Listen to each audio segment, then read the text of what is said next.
When I first started telling jokes, I made $25 a night. The first year in comedy, I made $3,000. The third year, I made about $7,200. I became homeless. I lived in a car for 3 years because I wasn't making enough money.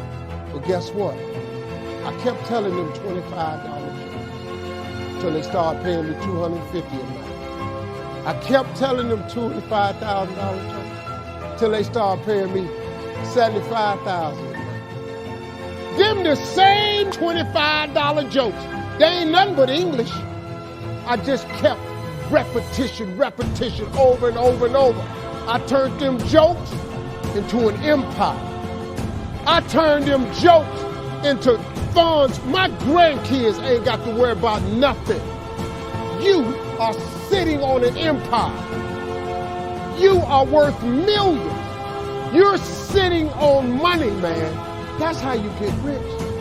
Take something, a $10 idea, and just do it. And keep praying about it. Keep asking God for strength when it looks like you ain't gonna make it. When I was homeless, it looked like I wasn't gonna make it. I kept praying about it. I kept leaning on my mama. She said, he didn't bring you this far to leave. You know, I could have gave up a long time ago. I just kept fighting. God is going to come through and do what he say he going to do, but you got to give him something to work with. I dare you to try. I dare you to take your gift and do it over and over and over. Your gift. If you do that, God will change your life. Now, how do you hang in there during the hard, difficult times, Les? You must have faith. You've got to believe in your abilities, your ideas, unquestionably. You've got to have faith, and that faith gives you patience. A lot of things are going to happen that will catch you off guard. And so therefore, you've got to deal with and handle it as it comes. You've got to keep moving and keep plugging away. So how long you been working on this? And you have nothing to show. This is all you got to show. People are going to do that to you. And some people, ladies and gentlemen, they stop. You got to keep on watering your dream.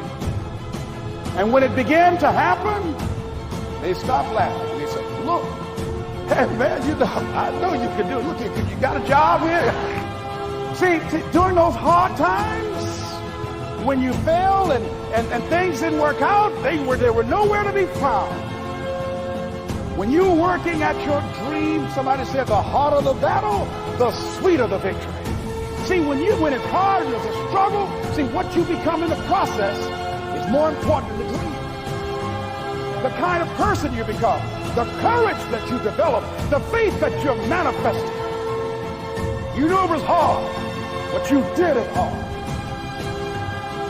If you're going to fulfill your destiny, you have to have a made-up mind that no matter what comes against you, no matter how many times you get knocked down, you are not going to stay down. You're not going to get soured on life.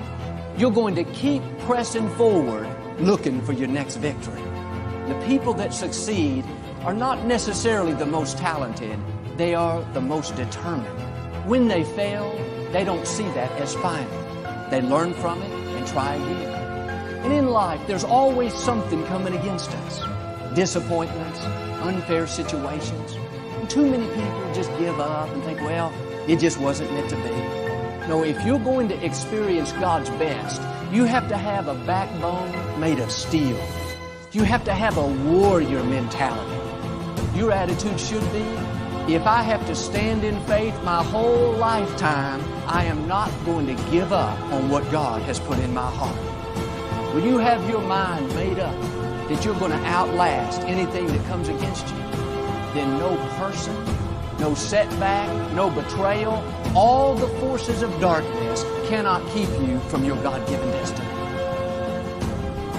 God did not create us to give up when it gets hard. He made us as more than conquerors. You have victory in your DNA. You've been anointed to make it through difficult times. No matter how long it takes or how difficult it is, when it's all said and done, you'll be able to say, I'm still standing.